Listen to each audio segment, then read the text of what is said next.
I got the grandkids over all day, so a little on the tired side. It's like non-stop, Why, non-stop. why have you why have your kids when you're young? Yeah, I'm gonna go right to bed after this thing class here. I almost snoozed. I almost like laid down. I felt my eyes just constant. It was a lot of fun, but just like when you're older, you can't keep up with them. They're just No, constantly have the moving. energy.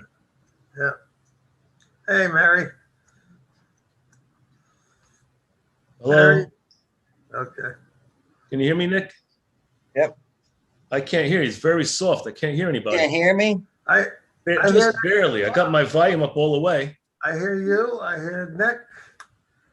I see Mary Seidenberg. Seidenberg. Let's see if that works. I see Mark just popped I up. don't know what's going on here. What's Because I going don't have to on hear. here? What's going on?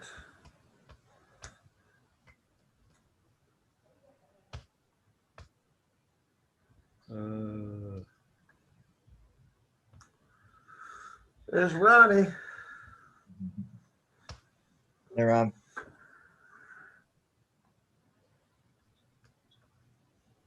Sam, keep talking. I'm trying to get my Oh, audio. okay. 7 years ago, our fathers brought forth to this nation a nation not divided by anything.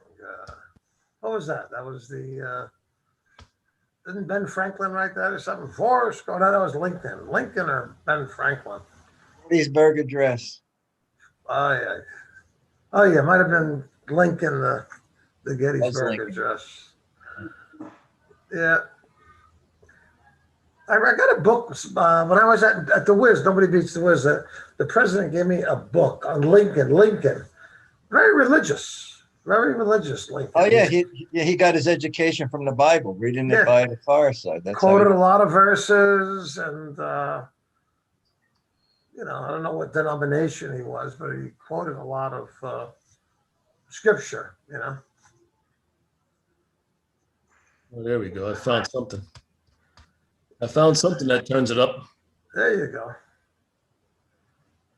Best thing to do is get one of the kids in there. Your son, Todd. Yeah. They Right. know what they're doing. They know how to tweak it. I get mine tweaked by our IT guy, so he just kind of, because I'm on 5 Zoom calls a day, so I have to have sound and video. Yeah, I don't know what happened. But the kids know, they know how to tweak things. And There it goes. but yeah, I hear everybody else. I hear Nick, Ronnie. I see Cheryl's on. Hi, Cheryl. You can hear me? Yeah, I hear you loud and clear. Yeah, you're loud and clear. I haven't heard Mary yet. I see Mary's on, but I haven't heard her. I see Mark and Helen are on, but I don't see them. But I don't know. That's on Zoom, right? I don't know who's on YouTube. I texted Todd to see if he had the YouTube set up because Mike Case texted me if he was going to be on YouTube tonight. Oh, Cheers. it's Rachel's birthday today, so they went out to eat and they left the kid. They left him early today. And that is Mark. Lunch and dinner. There's Mark. Let's see how I do this here now. Oh, interesting. Before we start, I'm speaking one night at Canadian Bible School, and the title is going to be "Getting Back to Meeting." Right. So I text Howard. I think an older, people in the truth been a while, like Howard Lafferty. I think he's 91. Wayne Tanner's 93, I think, or something like that. And I said, "When did that start?" I haven't gotten a good answer yet. Like, where did meeting come from? Because that's what we say, right? We're going to meeting. Go to meeting. We don't go to church. Yeah, we don't go to church. We don't say we're going to the ecclesia.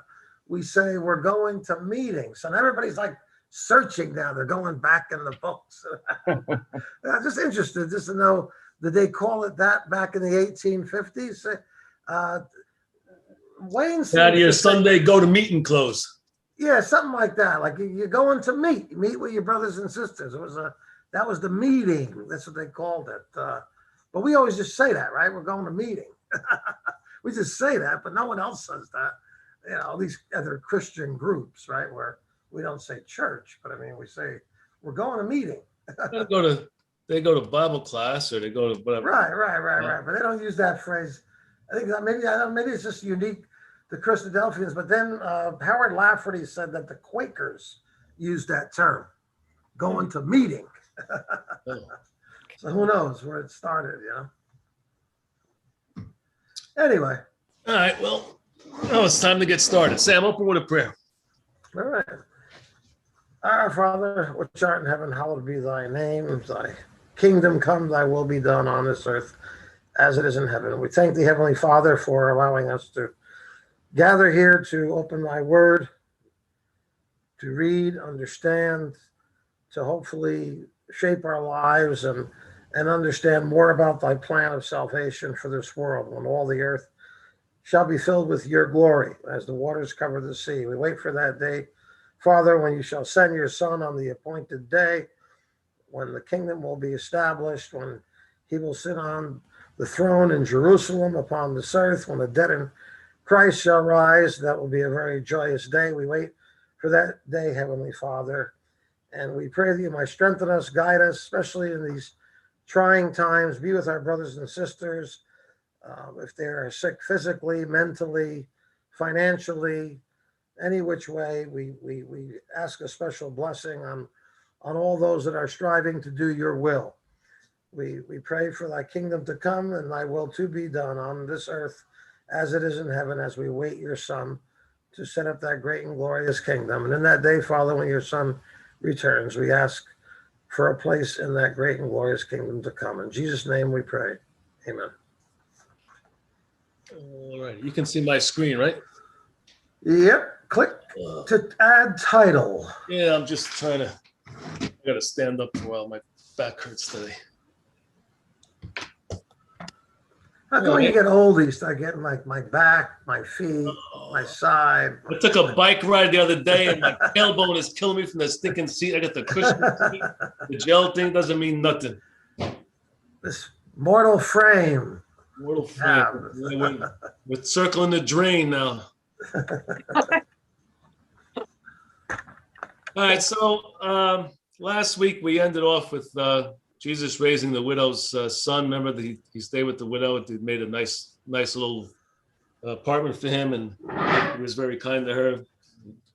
And then gave her a son, and then the son died, and he raised her up, and that was an interesting process going through that. But we're on to two more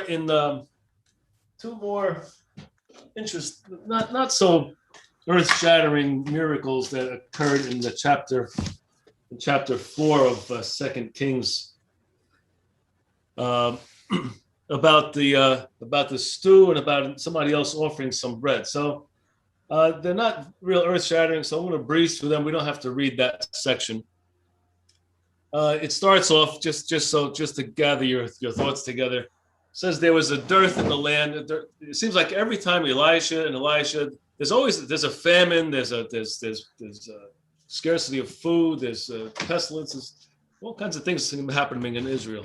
Well, and it's probably because they're being disciplined by the Lord. You know, to make sure that let them starve a little bit, choke them. Anyway. So there's a dearth in the land, and the sons of the prophets were sitting before Elisha, which an indication that they've now accepted Elisha as the prophet, and sitting before him is an indication that he was the master. He was the schoolmaster in the school of the prophets, the sons of the prophets. They had these schools around Israel, and he is the master. And and they were sitting down to eat. They were sitting to seethe pottage, whatever that is. It sounds like porridge or whatever, oatmeal, whatever they were doing. They were sitting down to have some dinner, and apparently there wasn't enough supplied, which kind of already indicated to me, you know, Elisha's right there. He supplies all kinds of miracles, and I guess they weren't satisfied with what was there. So someone went out, and maybe these were maybe inexperienced farmers. Maybe they went out and they gathered wild gourds. It says. The gourd is like a mushroom, right? It's like something that grows real fast. Anyway, they came and they shred them, put them into the pot, and they're stirring up the pot and they start to eat. And somebody in verse 40 yells out, "Hey, there's death in the pot." And they stopped eating. Apparently something was sour, didn't taste right, whatever. It was poisonous, whatever that says, whatever that means. There's death in the pot. So everybody stops eating. And Elisha, here's another miracle that Elisha performs. And he throws some meal in the pot, whatever that meal was, corn or flour, whatever. He threw something in the pot and everything is okay. See, there's no harm in it. But who's the first one that's going to eat of it? That's what I like to know. Who's the first guy that's going to dip his hand into the dish? Yeah, it's not poison no more. Okay. So, all these little ditties add up to acts of faith by a lot of these prophets, because look, they've seen Elisha do some miraculous things, but when it comes to you and you're ready to take the first spoonful, let's see, who's going to go first here? Can you imagine the discussion or the look on their faces? Yeah, I think it's sometimes you get a little kick out of it when you try to put together a thought of how things actually transpired in the narrative. The narrative is pretty concise, right? You get the facts, like Nick was saying there. These are snapshots. We don't get the whole full picture. You try to fill in the little bits and pieces that are reasonable, not too much, because we're not making a full length Cecil B. DeMille, what's his name, film. So DeMille, yeah. So we got to fill in all the blanks. But certainly they're sitting around a table and it's got to come to somebody's mind. So they act in faith. Just like all these other ones, when Elisha or Elijah said something, it seems like there's no questioning. They really had great respect for these prophets. So we don't know who prepared this to it first. We would assume that was prepared, and whoever prepared for it, God would have sustained him. He would have sustained him whether the pot were full or not, right? But maybe some of these prophets were not satisfied and they relied on the plants themselves. It just reminds me of something. Nick, are you thinking back to the early days of the camp? So some of the old Italian guys, they got to the camp, they saw the Garduna, whatever else in the woods. Oh, the mushrooms. The mushrooms, that's what it was. Yeah, but see, the old thing was that they said if you threw a silver dollar when you cooked it and it didn't turn black, it was okay. Oh, that's the thing. That was how they did it. The litmus test. And it failed miserably. They were throwing up for 3 days. I know they had to pump their stomachs or something. I heard. They were sick. They thought they were back at the farm. Yeah. So there was no Elisha to throw something. So you throw a silver dollar in and it turns black. It's no good. Right. Didn't turn black, so it must have been good. It was good. I don't know who thought of that. It didn't kill you. It didn't kill you, Dan. It just made you sick. It made you sick. Well, I think the thought of this, if they were trying to rely on themselves, we have to remember that our reliance is only on the Lord, not on what we do. So there's not a whole lot of that we can pull out of that unless we stretch a few things. The next one is, it seems like right after that, I guess they sat down to eat, and this other man shows up from Baal Shalisha, wherever that is. And he brought the first fruits of his barley loaves. He brought them some ears of corn, and he brought them some meal. I guess they felt the prophets were servants. They weren't taken care of like the Levites. The Levites, we remember, the Israelites tithed 10%, and that 10%, whatever it was, or the sacrifices, the Levites lived off of the sacrifices. Off that was their allotment. Whereas the sons of the prophets were not the Levites, not necessarily. Maybe there was some of them that were, but they were not necessarily the Levites. So they were kind of taken care of on the side as well. They probably, like Paul did, he made tents. He was a tent maker. They probably did their own thing on the side as they studied. So whoever was the servitor, which I'm going to say is Gehazi, because Gehazi is Elisha's right-hand man, right? He's the servant. So he brings this corn of 20 loaves. Now there's 100 of these prophets in the room, I guess, sitting around. Maybe not around the table. Obviously, it was maybe some banquet of some sort.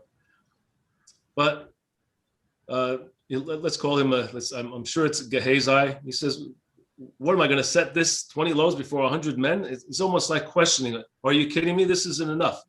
How are they going to eat? And of course, this is we've seen this before with Gehazi. He's really not full on with Elisha, is he? There's a little doubt in his mind. I don't know if Elisha knows him that well. If God has revealed to Elisha what Gehazi is really like, what his true colors are, like Judas knew. I mean, Jesus knew who Judas was. He knew he was a thief. Anyway, he's starting to show his true colors. So, but he says, Elisha says, give to the people. So don't question me. Give to the people. They'll eat and leave, and they'll be fine. So he does. They all eat, and there's plenty left. They had sufficient to eat. It seems there's always more left, isn't there? Every time Elisha with the oil or I forget what the other one was. There's always extra. There's always sufficient. Beyond sufficient. There's always an abundance. We don't know how much was left, but it reminds me of Jesus feeding the 5,000. He feeds 5,000 people. What was 5 loaves and 2 fish, I think it is. And you wonder,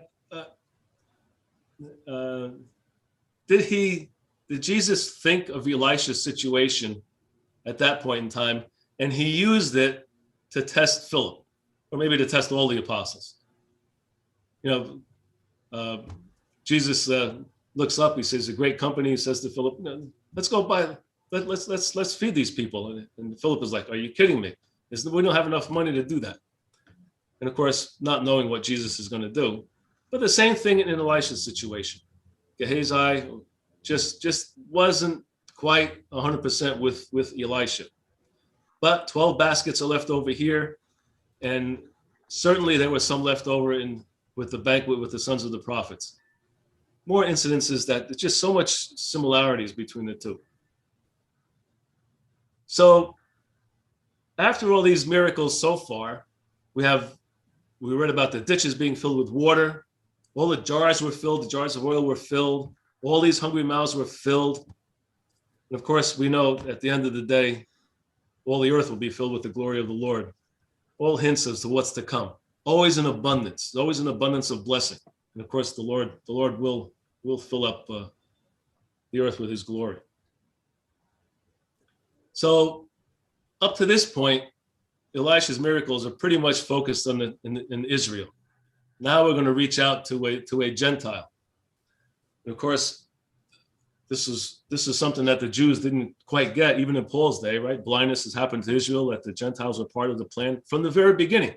In these shall all the families of the earth be blessed. Well, what's that mean? Not all the families of the earth are Jews or in the covenant relationship, but they will certainly be blessed in some way as the Gentiles come into the covenant, the family of God, into the covenant relationship. Isaiah and Luke, I will call thee, I the Lord have called thee in righteousness. I will hold thine hand. I will keep thee and give thee for a covenant of the people, a light for the Gentiles. And that phrase is repeated in Luke regarding Jesus and his birth. He would be a light to the Gentiles. So up to this point, again, only the Jews seem to be, although there was the Samaritan woman, it seems like the faithful Gentiles are the ones that get the miracles more than the unfaithful Jews, right? I got a thought. Yeah, go ahead. So when I'm thinking of Naaman, Syrian, even though it's I think in the first verse, right, that God helped him with his victory or something, right? The Lord gave him deliverance. Okay.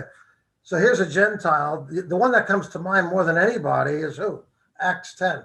Who comes to mind? Cornelius is the first. Yeah. So that would be the other Gentile that I would think of that, why Cornelius?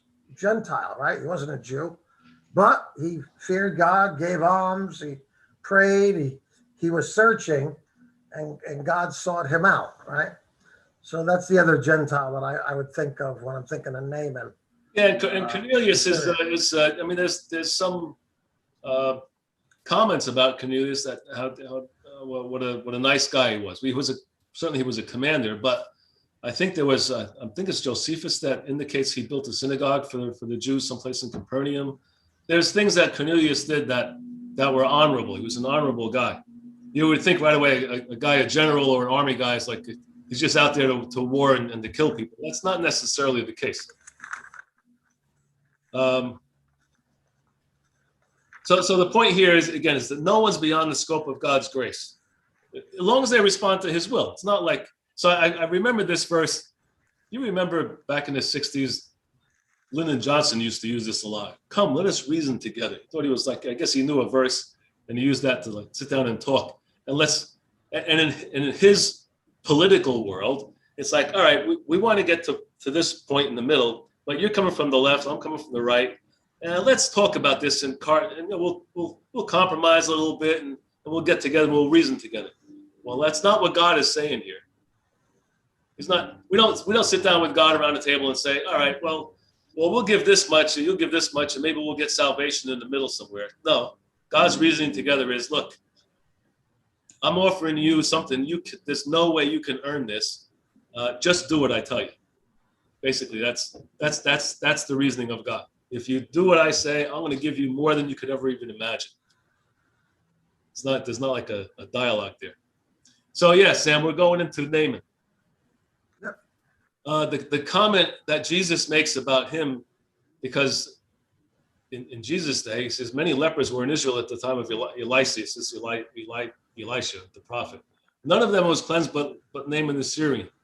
And of course, what could be worse than a leprous Gentile to the Jew, right? They were leprous to start with, and then besides having to actually have the disease, but Gentiles were showed grace. Caleb, Ruth, Rahab all showed grace by God because of their faith. So, and of course, Jesus not only healed leprosy, he heals the inner leprosy that we all have, the sinful condition that we're all born with. So it was appropriate that Jesus used Naaman. So let's read 2 Kings 5, 1-14. Let's see who I got on the screen here. Lydia, Helen, I don't see any Mark. Mark's in hiding. So Nick, you want to read that? 5, 1-14. This is so we get the story.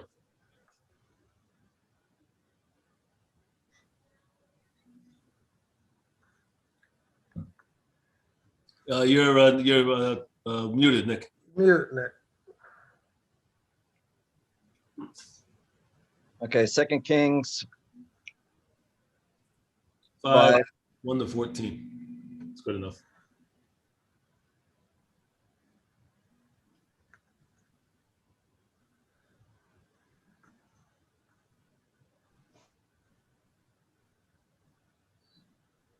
Okay, now Naaman, captain of the host of the king of Syria, was a great man with his master and honorable, because by him the Lord had given deliverance unto Syria. He was also a mighty man of valor, but he was a leopard. And the Syrians had gone out by companies and had brought away a captive out of the land of Israel, a little maid, and she waited on Naaman's wife. And she said unto her mistress, would God my Lord were with the prophet, that is in Samaria, for he would recover him of his leprosy. And one went in and told his Lord, saying, thus and thus says the maid that is of the land of Israel. And the king of Syria said, go, and I will send a letter unto the king of Israel. And he departed and took with him 10 talents of silver, 6,000 pieces of gold, 10 changes of raiment. And he brought the letter to the king of Israel, saying, now when this letter is come unto thee, behold, I have therewith sent Naaman my servant to thee, that thou mayest recover him of his leprosy. And it came to pass, when the king of Israel had read this letter, that he rent his clothes and said, am I a god, to kill and to make alive, that this man doth sent unto me to recover a man of his leprosy? Wherefore consider, I pray you, that see how he seeketh to quarrel against me. And it was so, when Elisha the man of God had heard the king of Israel had rent his clothes, that he sent to the king, saying, Wherefore hast thou rent thy clothes? Let him come now to me, and he shall know that there is a prophet in Israel. So Naaman came with his horses and with his chariots, and stood at the door of the house of Elisha. And Elisha sent the messenger unto him, saying, Go and wash in the Jordan 7 times. Thy flesh shall come again to thee, and thou shalt be clean. But when Naaman was wroth, and went away and said, Behold, I thought he would surely come out to me and stand and call on the name of the Lord his God, and strike his hand over the place and recover the leopard. Art not Abana and Pharpar, the rivers of Damascus, better than all the waters of Israel? May I not wash in them and be clean? So he turned and went away in a rage. And his servants came near and spake to him and said, My father, if the prophet had bid thee to do some great thing, wouldst thou not have done it? How much rather then, when he said to thee, Wash and be clean? Then went he down and dipped himself 7 times in Jordan, according to the saying of the man of God.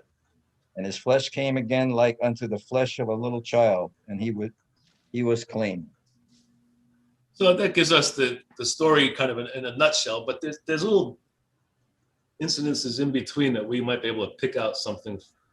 First of all, as Sam was mentioning Naaman in comparison to Cornelius, he's the captain of the host. He's the if the host means the whole army of Syria, he's like the general. He's like the 5-star general of the king of Assyria. He calls him a great man with his masters. He's honorable. And that phrase, by him the Lord had given him deliverance unto Syria, a mighty man in valor. Apparently, remember, there was a couple of wars between Syria and Israel. And Syria won 1 or 2 of those wars. And that was by God's hand. God gave deliverance to Syria through Naaman. But he was a leper.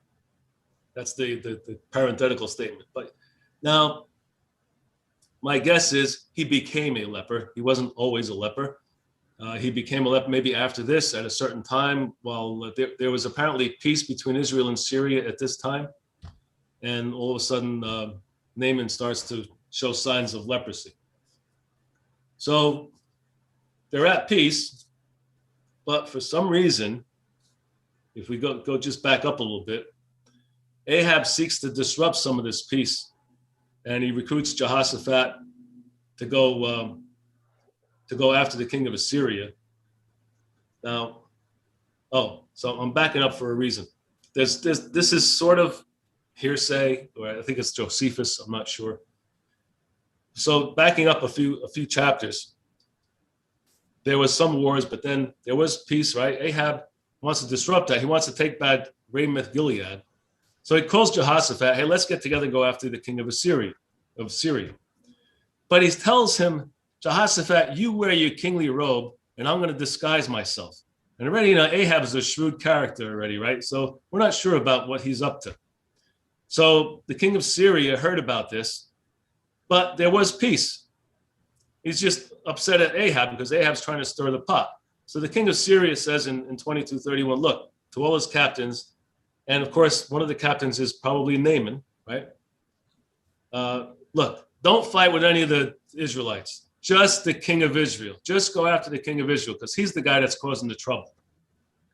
So maybe Ahab became aware of this, not a supposition, right? But you wonder why he told Jehoshaphat, you wear your kingly robe and I'll dress as one of the, whatever, I'll try to disguise himself. Anyway, Ahab is killed in the battle. And if there was a peace treaty, Naaman, being the captain of the host, would probably have negotiated the peace treaty. So he knew what Ahab looked like. And the possibility is that it was Naaman, that went after Ahab and took him out. he's probably the one that pursued him. And the verse 34 says, a certain man, of course, doesn't name him, drew a bow at a venture. I was wondering what that meant. What's a venture? It's like, I remember the Ventures. They played, what was that? Walk, don't run. Walk, Don't Run. Yeah, the One of those Ventures. songs. So the word venture means morally upright, which just to me just ties into the type of character that Naaman is. So while it's supposition, is maybe Naaman is the guy that took Ahab out because of who he was. He was probably trying to be deceitful and trying to look. Jehoshaphat was still a fairly righteous guy, and God was protecting him. But it's funny. You got Jehoshaphat. You dress like the king, and I'll disguise myself. What a wise guy Ahab was. Anyway, just backing up a little bit. I thought that was interesting to point out. So Naaman's name means pleasant. And it seems to go with his character. He's a man of war, but he seems to be a reasonable guy. He's likable. He's honorable. He's whatever, all the whole list of things that like Cornelius. But he became a leper, and probably not quite full-blown leper. We'll see that in a minute in verse 11. So when the Syrians came out of Israel, of course, they brought this little maid, whoever she was, little maid. I guess it means a young, maybe teenager or whatever, young girl. And she was Naaman's, she waited on Naaman's wife. And he says, look, there's a prophet in Samaria. Maybe he would recover him. She seems like she speaks with some degree of faith, doesn't it? She's pretty confident.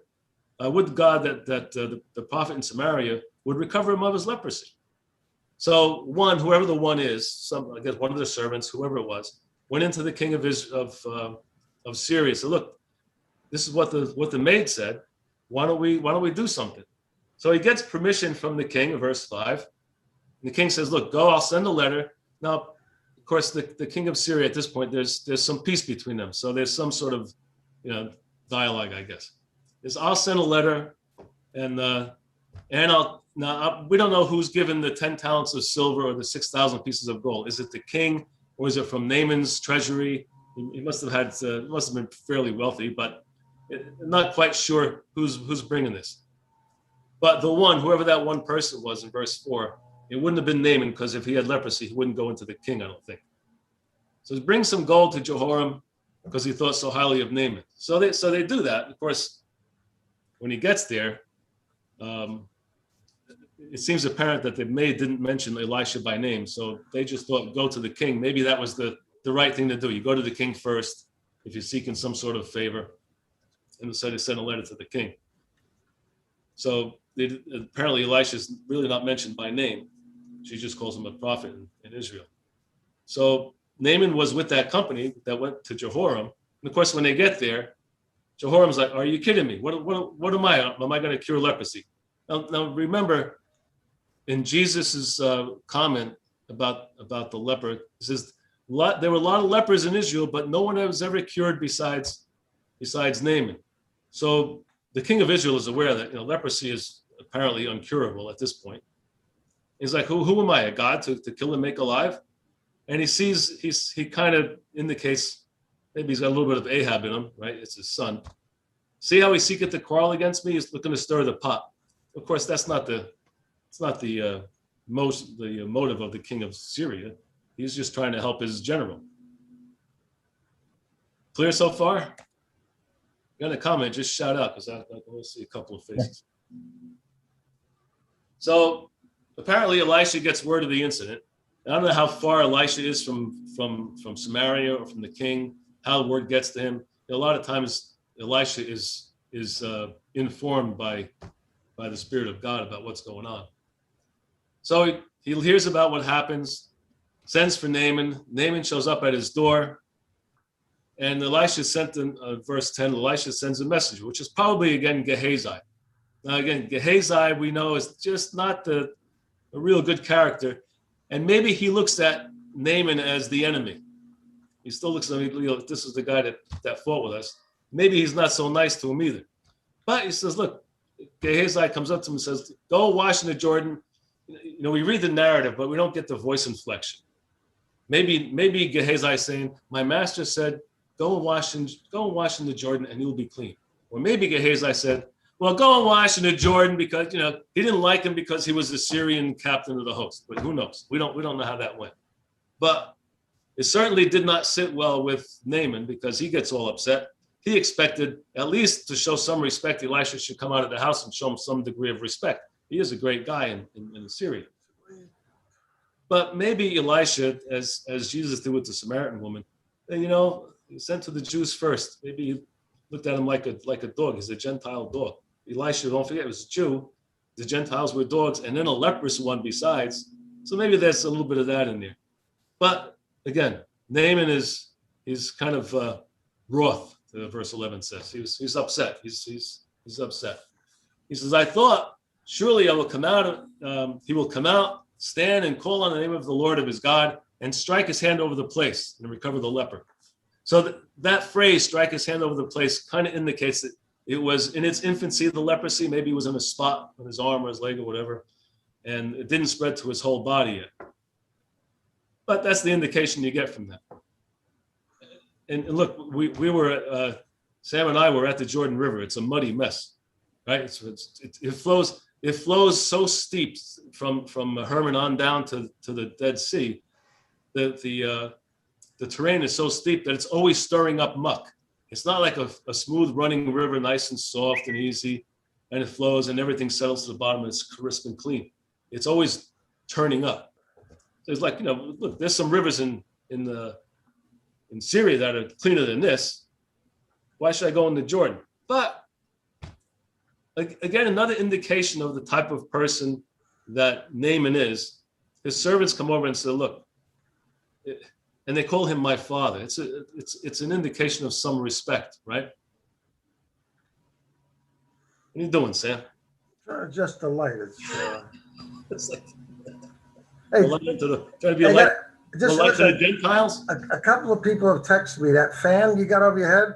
Want me to turn it off? They're getting dizzy because your head is like in the middle and it seems like it's spinning. You're right in front of it. Yeah. I'm just thinking about I can leprosy. sit down now, but I'm just thinking about leprosy. I don't know if there's a cure. I think they cured leprosy, but I think there's still lepers that are out there in Africa, in India. Oh, it still exists. Maybe not as bad as it was in those days. I don't know if they've developed a vaccine for it. I know tuberculosis they did, because I think from what I read many years ago, tuberculosis, I think 25% of Europe, it wiped out. I mean, tuberculosis. Oh, really? Tuberculosis? Was very, very, much more than leprosy, but it was a death sentence if you had, I mean, it crippled you and then it would kill you. But Yeah. leprosy was, looked at as a dirty disease. Just imagine your skin. I think they called it the white disease because your skin would Turn turn white, yeah. white. Pussy. Terrible disease. I mean, they saw like in the Ben-Hur, was it Ben-Hur? Ben-Hur, yeah. Remember Well, Ben-Hur, yeah. But they used to banish people. When you had leprosy, you weren't allowed to live with regular people. You had to go to a leper colony. Now Naaman was a captain, so I'm sure he didn't have to be banished. But it was a terrible disease, leprosy. And it seems like from this verse 11 that he wasn't full blown yet. It was maybe, you remember under the law of Moses that, trying to think of Leviticus, probably the 14th chapter talks about leprosy. And if one came to the priest and there was a little spot, and then he had to put him away for 7 days, another 7 days come back. And sometimes it would disappear. It wasn't the full blown leprosy, the disease that actually destroys just eats up your body. Lydia has a hand They're up. apparently different types. So anyway. Lydia has a hand up, Dan. It's really not- it's Speak really- up, but I don't see on my screen. It's really nothing, but I was reading somewhere that the leprosy of today, wherever those countries are that have it, it's not like the same like it was in the Bible times. It's called Hansen's disease. So it seems, this is like some commentary I read, like it seems an opinion is that when back in the Bible times, God, when you got struck with leprosy, it was of God. Like you were stricken. Yeah. Does that make sense? I have a headache, so I'm not really communicating that well. Yeah, no, yeah, it's not like it was. I agree. It's Hansen's disease, Hampton's disease. something like that, but So whatever it was, that's today. Naaman's servants in verse 13, look, they pull him on the side and say, hey, look, again, the phrase my father shows some sort of respect. If he asked you to do some great thing, he would have done it. And no doubt he would have. For some reason or other, that reminds me of something else. Maybe I'm just having deja vu, but I'm not sure if that was something else in the New Testament, some great thing. You recall anything like that? Someone else asking the same thing? I can't remember. Anyway, he would have done some, whatever it was. And they says, look, he just said, go and wash and be clean. So it shows some humility on the part of Naaman, doesn't it? Even the captain of the host, he's a great guy, he's this, but he does acquiesce to his servants and say, okay, I'll concede. So he goes down, he obviously dips himself 7 times. Why 7 times? You know, the 7 is always an interesting number, but he comes out, he's cured, and he was clean. He says his flesh was like a little child, and he was clean. Now, I wonder if that's got a dual application. I don't know. Something to think about. But here he is. He comes out of Jordan. He's clean. He's cured of the leprosy. And I think what he means by he was clean was something else happened. And maybe it's this. Naaman acknowledges the God of Israel. Naaman is apparently converted in a sense, baptized, right, into Jordan.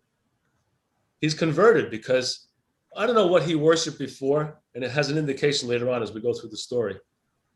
But he acknowledges that the God of Israel. He says, look, he returned to the man of God, to Elisha. He and all his company, he came and stood before him. And he said, behold, now I know that there is no God in all the earth but in Israel. Now, therefore, I pray thee, take a blessing of thy servant. He wanted to do something for Elisha. Of course, Elisha refuses. It's not his thing. I had to shut my door. My neighbor's got she's doing her lawn, and so the loudest lawnmower in the world. Like, the thing is brutal. So, and again, Naaman brought all this. He brought gold and silver and all kinds of stuff from Syria as a tribute. I guess he was going to give it to the king, but the king, he obviously didn't cure him, so he had all this stuff, and he wanted to give something to Elisha, but of course he refuses. So Naaman says, "Look, shall not, I pray thee, be given to thy servant to him?" He wants Elisha to give him 2 mules burden of earth. He wants 2, whatever. Let's call them 55-gallon drums of dirt from Israel. He says, and listen to this: thy servant will henceforth offer neither burnt offering nor sacrifice unto other gods, but unto the Lord. He's converted. It's an amazing story. Now, I don't know how much he knows about the law of Moses or the covenants or whatever. It's not indicated to us. But he knows that he was cured. Like the guy was born blind, the Pharisees. Well, who did this to you? I don't know. I didn't see him, but I'm cured. And he goes and worships the Lord. He worships Jesus later on, the guy who was born blind. So he says in verse 18, in this thing the Lord pardon thy servant. Now, he knows he's going to go back to his master, and his master's an idol worshiper. And he's got to be honorable to his master. This is his job or whatever. This is something we could talk about a little bit. So he says, this thing pardon thy servant. This is Naaman speaking to Elisha.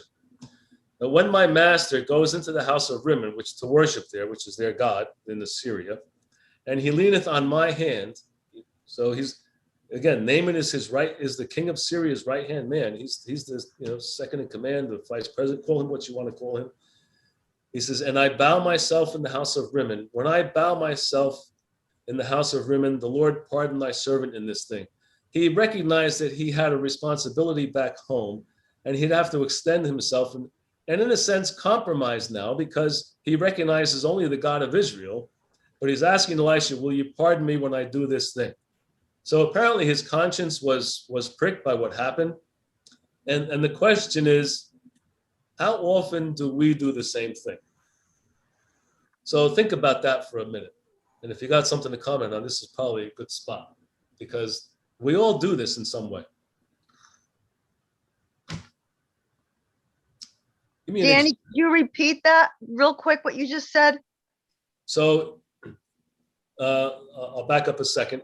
Yeah, thanks. Naaman is going to go back to his master, and he's going to go with his master to wherever he worships because his master relies on him. Right. And he says, when I bow myself in the house of Rimmon, please pardon me Right. for this thing. So he's asking already in advance. He knows he's got to Yeah, I do got this. that part, but you said, think about how we would say So something. That's- what would we do in a sense? In a sense, he recognizes the God of Israel, but he realizes he's got to make some sort of compromise here because of what his responsibilities are. Right. Now, where does that come in our day and age? How often do we compromise in some choices that we make? And we do. Look, those of us who are in our own business, we try to operate as much by the law as we can, and sometimes you don't. Let me just put it that way. Years ago, when I would sell coats, right, everything was on the books. If somebody came in on a Saturday, like usually it was a cousin or somebody. Hey, cuz, can I get a break on a coat? You know, one of these days, I often wanted to turn around and say, yeah, give me a break. Why don't you give me more than just the wholesale price? You know, let's switch it around a little bit. But I would put $50 in my pocket. I wouldn't declare it. Okay. Well, little things like that go on. We do compromise in some ways. So Naaman is saying, look, this is what I'm going to be doing. I'm sorry, but this is my responsibility. But I want to bring back dirt so I can sacrifice to no other God but unto the Lord Yahweh. He's converted, but yet he does realize life has its compromises.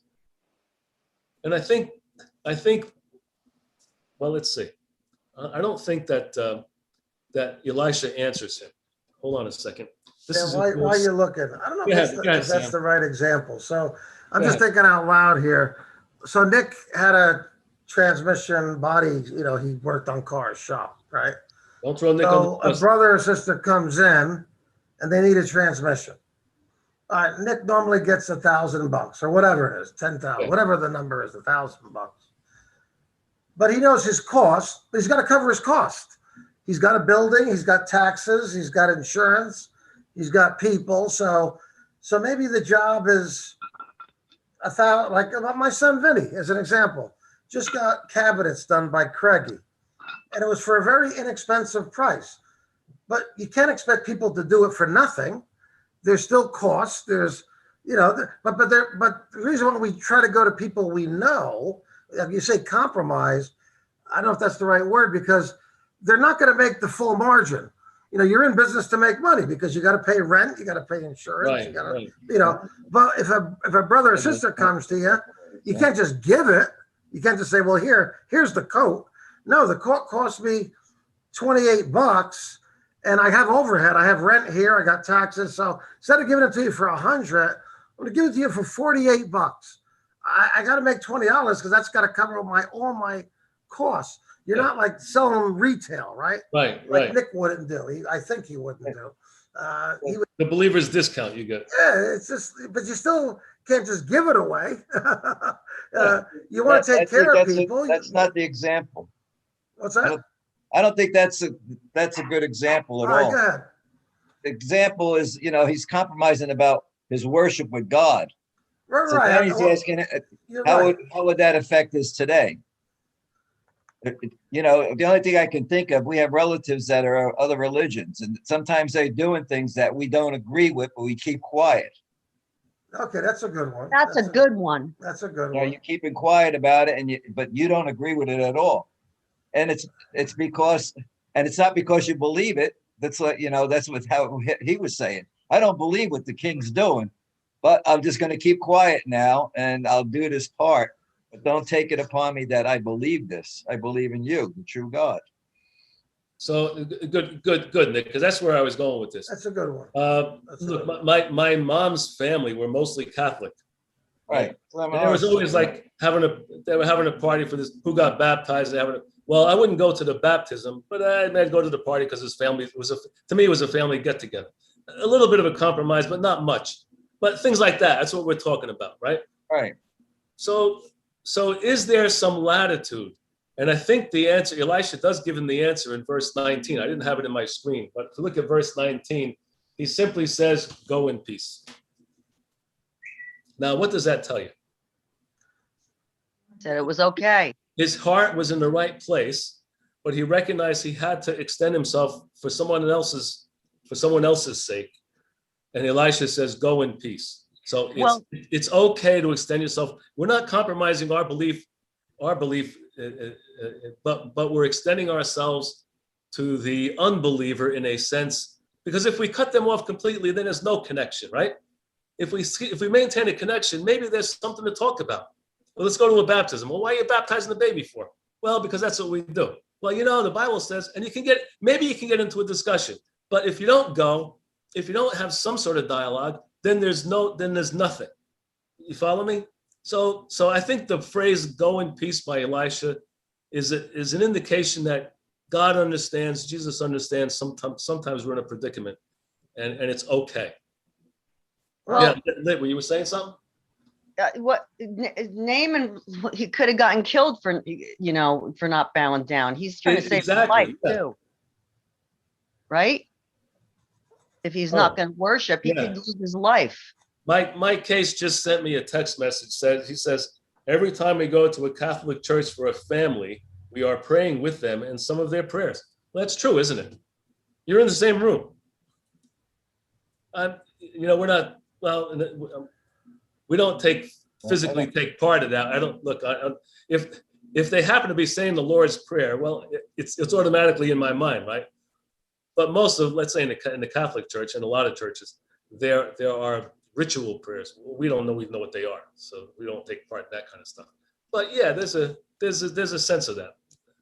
Sometimes you got to draw. I think though, you can't just say yeah. I mean, there are times where you got to draw the line. I'll give you an example.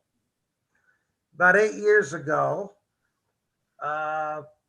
we had just started the business, and one of the employees, one of the women, was gay, and no big deal. We got along. I knew her. She knew me. We had conversations. We worked together. But she was adopting a baby, her and her girlfriend, or her, who's the man, who's the woman, I don't know. But they were living together, and they were throwing a party in the building. I'm not saying, I'm not patting myself on the back, but I couldn't go to the party and rejoice with her or with them. So 2 people came to my office, and because it was obvious that I didn't go to the party. I'm one of the bosses, right? It's just that I couldn't attend, and whatever, they were toasting, they were, it was a party. I just, in my heart, I thought I was compromising. I didn't agree with that. I mean, again, now someone else, maybe Dan, you would have went. I don't know. Personally, I couldn't, now I'm not patting myself on the back. Maybe I did the wrong thing. I couldn't go to that party because I felt it wasn't right. It's just 2 women living together, man and wife, or they call them partners. They're adopting a baby. And I don't know, just kind of blew my mind. So that's me. Yeah. Right, wrong, I didn't go. Maybe I should. So what did you say why you didn't go when they asked you why you didn't go? I just said I don't believe in that. I don't believe in man marrying a man and a woman marrying a woman. And then adopting a baby besides. I mean, I just couldn't go. So I'm just giving you, that's my 2 cents. Right, wrong. I think every one of us have to make decisions based on, I'm not saying I'm holier than thou. I'm not judging. For me, I just couldn't partake in that ceremony or that, I don't know, that party atmosphere. Well, yeah, of course. Look, we all have to work with our conscience. Yeah, I mean, Look, someone else probably could go. I mean, when I was in the shop years ago, there was some sort of Saint Joseph feast or something like that they would have. So one of the ladies would she'd bring in this like some stuff from the feast. Dan, you want a piece of Saint Joseph's bread? I couldn't. I just couldn't eat. I just bothered. No, I can't. It was blessed by the Pope or whatever. I don't know. Yeah. I get it. They had things about the idols. If it bothered your conscience, you didn't. But if it didn't bother your conscience, it was food. You ate it. Right, the meat off at the idols. Remember that the whole thing? That's given to us, Yeah. that way. Yeah. But yeah, I have discussions with people, one of the things that I broke a rule on in business was they said, don't talk politics or religion. I always talk religion. If you had a Bible in your car, I always talked with you. And I had this woman one time, and she was going, we were both trying to not convert, but give our ideas. And she goes, I'm going to pray for you. She put her hand on my head and she was praying. And actually, I was praying for her. I said, open her mind so she can understand what I'm trying to tell her. I sat there. That's fine. Okay. Made you feel good. You compromise in some ways, but not what you really believe. And you're not selling out God. And I think that's what you have here with Gehazi, not Gehazi, but Naaman, that he said, I believe, but some things I'm going to compromise on, but not what I really believe. I just have to do it. I think it's circumstances. He was a king, and he could have took his head off. Yeah. And certainly he had responsibilities he probably couldn't leave or whatever. So yeah, I think probably in our day and age, in our ecclesia, is probably the most prevalent of these situations is someone who marries out of the faith. Some of us feel our consciences bother us enough, we won't go to that wedding, and some will go. That's a conscience thing. And you could argue the point one way or the other, but you could argue the point.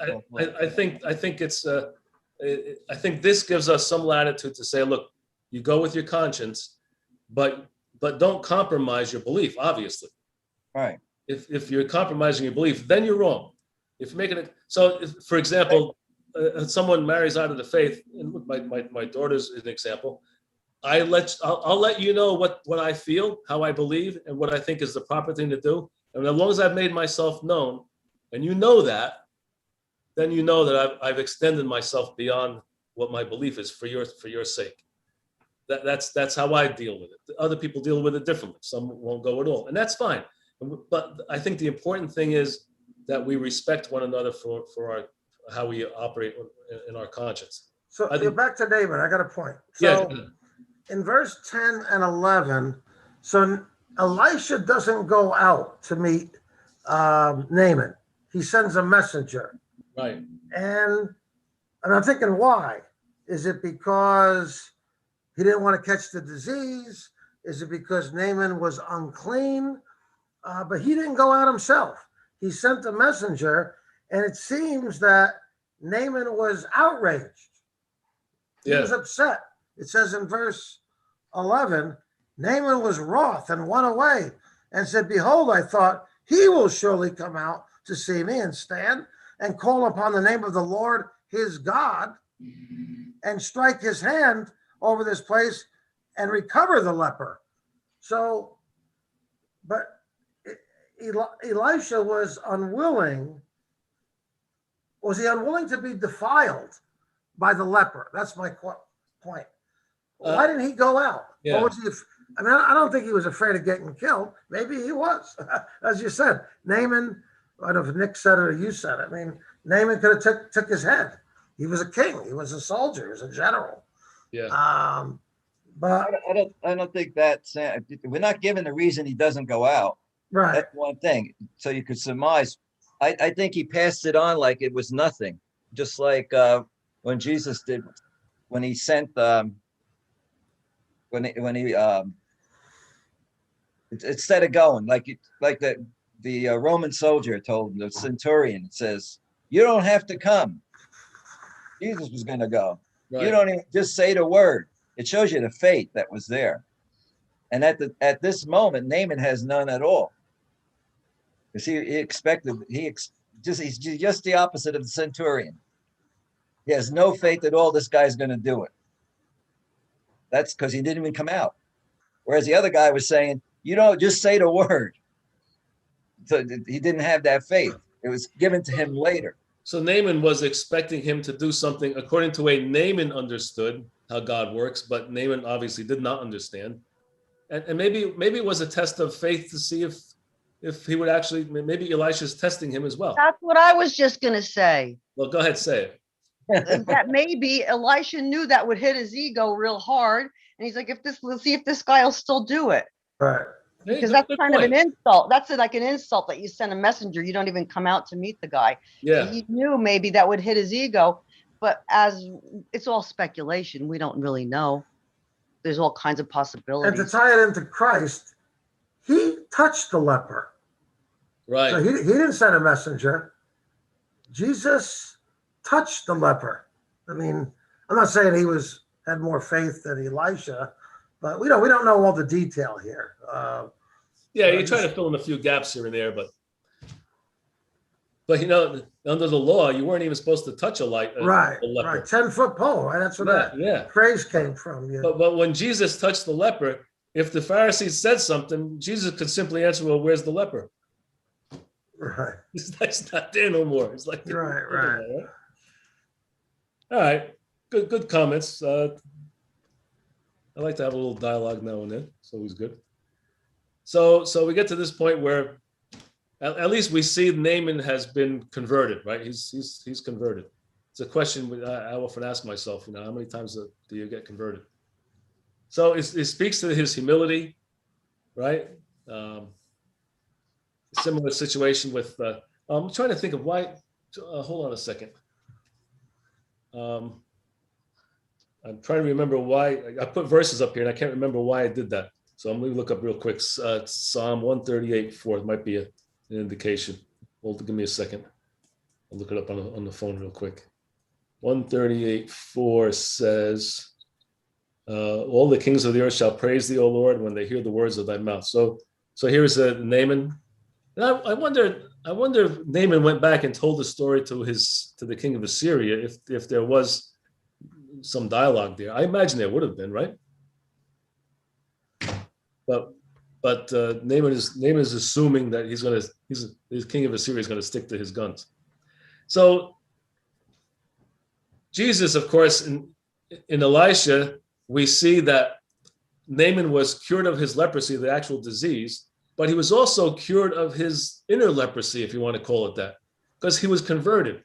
Well, and this is what Jesus does, doesn't he?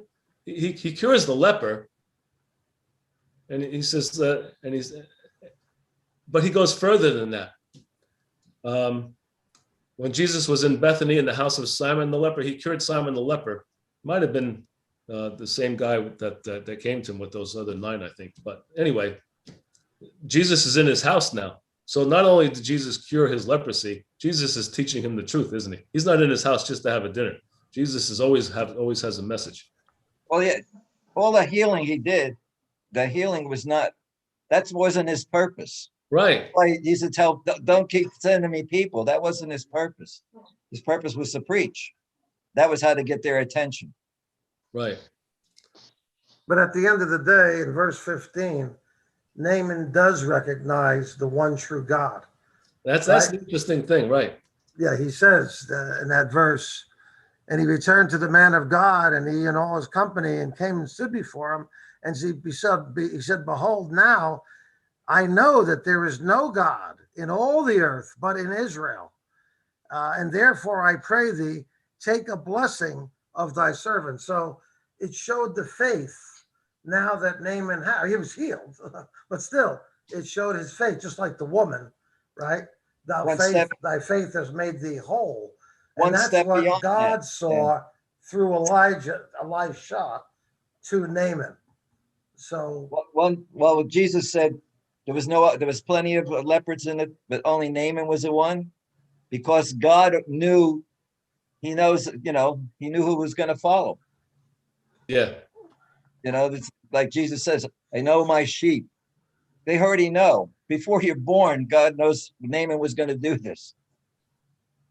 that this is what's going to happen down the line. We tend not to think about it. We think it's just happening at the time, but this was like God. This is a guy because this is a guy that's going to follow me. Yeah. And that's the same one with when the 10 lepers that came to Jesus. The one Right. that comes back and gives him glory is the stranger, is the Samaritan, whoever he was. He's just, why is it always that way and not the ones who should? Thy faith had made thee whole. So Naaman showed some degree of faith, and he went and washed himself. He humbled himself. You know, God, you humble yourself, and God will lift you up, physically and spiritually. So now let's see, what time is it? Oh well, sorry, we're done. It's 8:37. I realized okay. So it's time flies when you're having fun, right? Right. We'll talk about Gehazi next week. There is some indication that some feel that once I'm done with this, and I think, let me see, I'm on 148. What do I got left here? Another week, another 2 weeks probably, and that's it. So maybe we'll go to the end of June. There is some thinking about what we're going to do next, and some thought about maybe we'll disband for the summertime and regroup and try to get some organization. I've been asking some people who would step up and do a class. I haven't gotten any responses yet. But what about the West group? You know, I don't know what they're doing. I'll check with them. They're stopping. I talked They're to stopping Vinny, too? Oh yeah, they're starting. over the weekend, that they're going to be stopping in the summer. Well, my suggestion would be, Dan, is poll the people. I mean, we're down to what, 6 or 7? What is it? 1, 2, 3, 4, Well, 5. there's And then there's a few on 7 YouTube. here, and then there's a bunch on YouTube. So send an email out to all those, and listen, if the majority wants to continue, we'll figure it out. If the Well, majority wants to pause, Joey September? Stasiak, I mentioned to my wife last week about maybe we could just, we talked about getting together and just having a little Zoom meeting, and maybe we could just do a reading and just have a little discussion, but nothing has to be structured. We could just kind of wing it. see what everybody thinks. If the majority wants to continue, again, you still got to get a teacher. So, Well, I mean, if we did a reading, let's say, and I wouldn't do the readings because that would be too choppy. I would maybe just take a book and let's read through it, a chapter a week or something like that, and we could just discuss it openly without having somebody. that's my Anybody, suggestion. I would anybody poll can the do that. people, because that's the class, right? All the Here, people. everybody here, Sam, send me a note. What do you Yeah, think? send a note or send out an email, and majority wins. I don't know. Majority You know, wins. whatever. Is that what Majority we want? wants to continue. If the majority wants to pause, they're not going to stop it. We're just going to, if it pauses, it's only a couple of months, whatever. But if they want to continue. Yeah. See what everybody thinks. These Yeah, are the we can do people. that. And maybe some of the ones that we don't see no more, but I'd reach out to them too, because maybe they're not participating because they want to pause, or maybe the subject is not what they like. I don't know because I'm not talking to them. We used to get 20, now we're down to What are we down to? half of that, I guess, or less. I don't know. I don't know how many's on YouTube. Last week I looked and there was 31 people on YouTube. Really, for the East class. Yeah. Wow. Helen show. I don't know. Helen's got the YouTube thing. She looks up and she's 30. So that's a good sign. But I always said when the class starts to wane a little bit, it's time to bail. So another week or two, I'll check it out. Hey, Sam, hang on. What's that? Who's that? Who's screaming? I'm going to unshare my screen.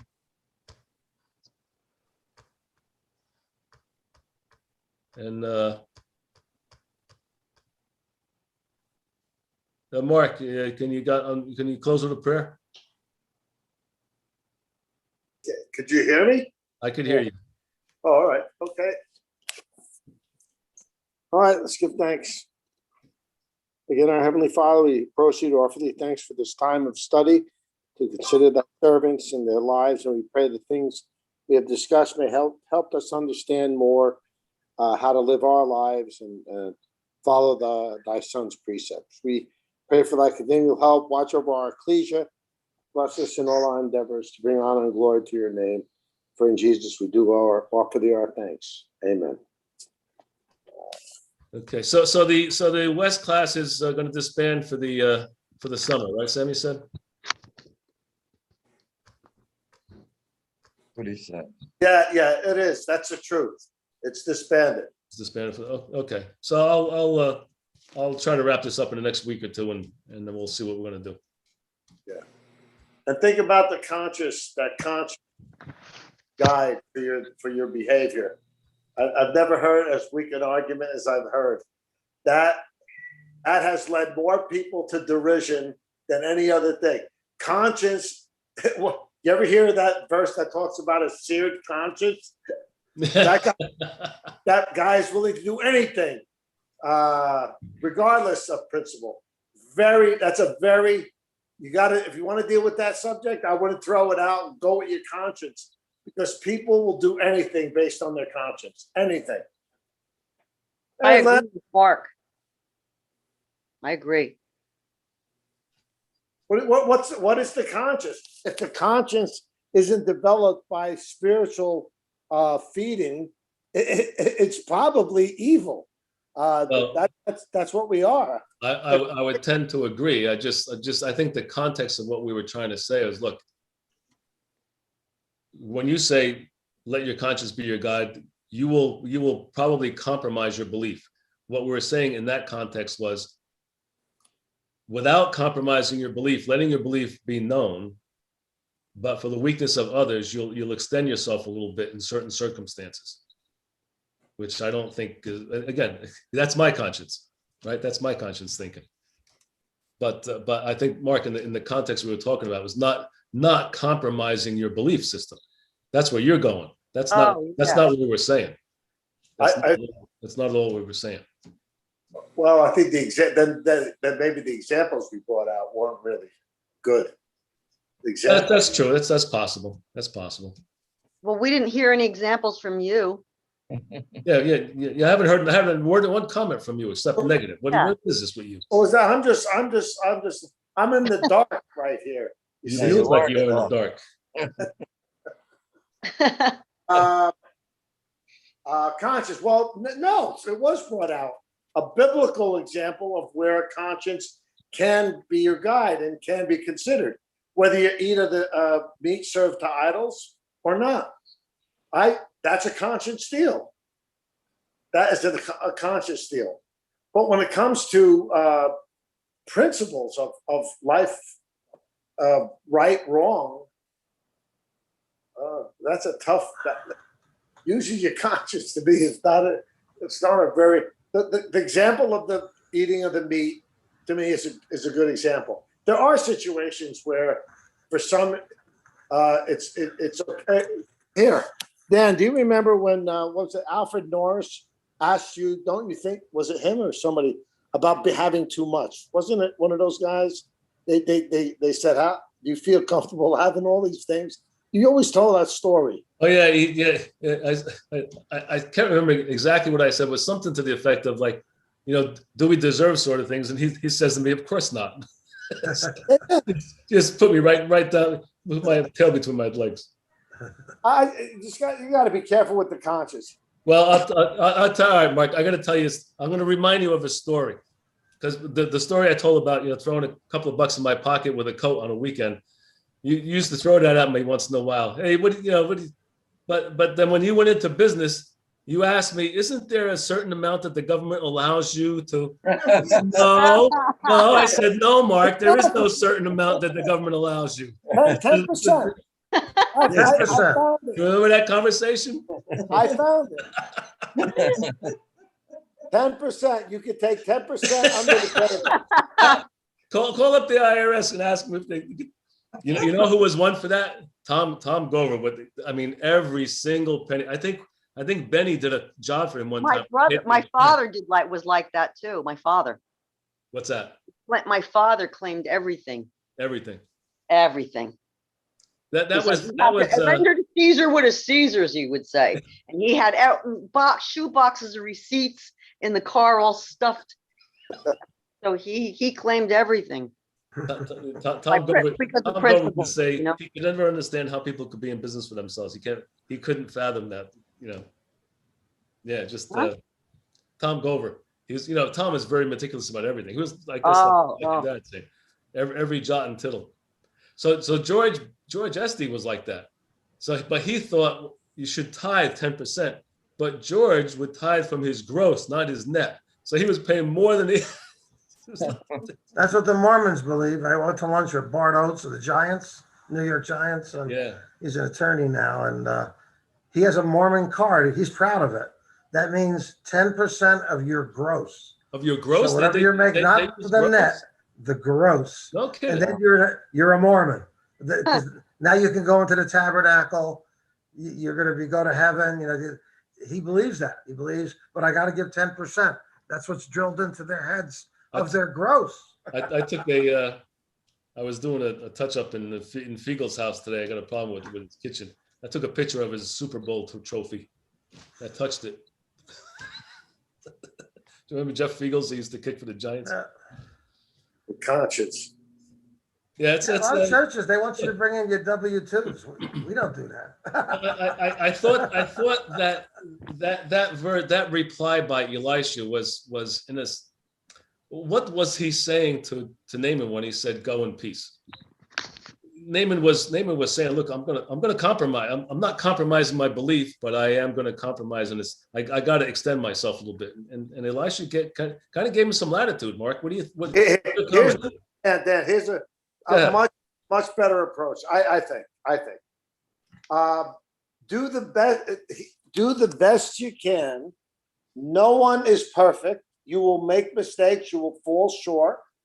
And that's where the allowance of God is. It's not in whether your conscience will allow you to do something wrong or right. It's that you do your best you can. Maybe Naaman did the best he could, but it was acceptable. Like the guy who invests his talents. Do the best you can with what you got. If you want to do a scale of what you should do the best you can do. Of course, the judge. We're not the judge. Exactly. Don't you.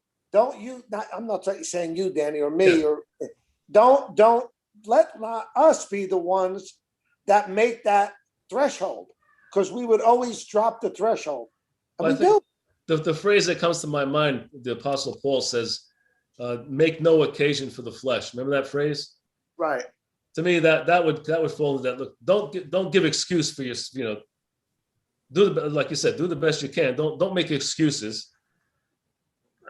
I think of the Jews though. Remember when they took and Christ was, you jot and tittle every little thing, every gnat down that you have to pay and do. Yeah. And you miss the big thing. You think that's what God's looking at. He didn't give every little gnat and thing, but he's missing everything. Right. Here, Danny, I'll give you an example that you would My understand. wife's calling. I gotta get these kids. I gotta head out. All right, good class. All right. Take care. Sir. Your father used to give an account, treasurer account. Remember? He used to He would round it off. round it off, and That's him I though. I didn't think he was pocketing the balance, but some people took offense to the fact that he would come in with a matchstick cover with the figures on it and not be exact. See, that to me, I would say he was doing his job to the best of his ability. He wasn't a detailed every jot and tittle guy, but I got to believe in the big picture. He did the job as good as he can. When he gave the round figure, he rounded it up out of his pocket. People didn't consider that. They didn't take that into consideration. Yeah, that's true. They wanted to know it was 83 cents, or 79 cents, not $20. Yeah. Yeah. All right, guys. All right. Have a good night. Good seeing you, Nick. Okay, take care. Bye, Lit. Bye. Lit, how's Johnny, Lit? I haven't seen him on screen. I'm concerned because I didn't see him tonight because anyway, he was at my house, not last night, the night before, Monday night. he came over for a couple of hours. We sat on my back deck and he put his foot up on the, another chair. Man, his foot swollen. Still swollen. So Oh. swollen, it looks a mess, and he's all bandaged, so I didn't see the wound, of course. But I'll tell you, he was just every once in a while he would get up just to walk, and it looks like he was going to go down. I mean, he said when he sits for a while and then goes to get up, it's like whoa, and in the morning it's the worst. Oh, wow. And he feels like his skin is going to burst. It looks like tight, like swollen. Yeah. So it's not broken though. Nothing broken, right? There was nothing broken, right? No, that he went to the ER and that nothing fractured or broke. He was Right. very blessed. I called him. He sounds getting the truth, like what you're saying. Like everything's great with him. When I talk to him, yeah, He's not bad. positive, Mr. Pa. It'll pass. Yeah. Yeah. That's what he All said. Yeah, he's positive. And Lydia, What? I got a clean bill on my eyeball. What happened? Yay, it's back. Is it back 100%? Well, they said basically it's back almost 100%. Oh, thank the Lord. That's But- wonderful news. But Yay. listen, here's the message. Watch your blood pressure, boy. That will mess up everything in you. Unbelievable. I didn't even Yeah. know it could make you go I would blind. never but- expected that would do that. Yeah, I didn't know. It'll blow out. Look it up. Blood pressure blindness. It's all over the internet. I just never occurred to me. Really? Blood Yep. pressure blind? You saw it? Yeah, on the internet? Yeah, you can lose your vision. I know you get a bloody nose, you got to watch your blood pressure. If you have a lot of Yeah. bloody noses. Blood pressure, vision, like Mark. I had no idea. Wow. Really, to tell you, I won't deny it anymore. So basically, your eye had a stroke. It's a sign. It was shutting down. It was shutting down. The Basically, he capillaries. was half blind, and now he can see. That's right. I'm so happy to hear that. Yay. That's Oh, good. wonderful. Well, keep All on right, your good. blood pressure. Night. All right, good night, everybody. Lydia is pouring Nice. a glass of wine on Danny's table because I What? couldn't. I went to What? pour a glass of wine on Danny's table by Danny's house, Yeah. and I missed the cup because I couldn't judge distance. No wonder I'm such a klutz. Like No always depth banging perception. into things. I'm banging into things. I drop things. My left side where I can't see on that side is always Yeah. black and blue because I cut corners too fast. I'm like, ow. Oh yeah, No. yeah. You And remember, then remember sliding, Jerry Prolongo? I remember never Jerry? could play tennis because I couldn't see that ball coming like at me. Yeah, they use your depth perception. Jerry Prolongo had no depth perception. Remember Jerry Prolongo? He had eyesight in both of his eyes, but for some reason he had no depth perception. Yeah. And you could see by his car, all four corners of his car would be banged up. He was always getting in accidents. I'll like pull up to the gas pumps to pump gas, like, and I get out and it's embarrassing. I'm like real far to get back in my car, like hanging my head, moving it like it's like bad. That's right. You got to pump gas up there. Yeah. I have pump gas here. I'm gonna say good night. All right.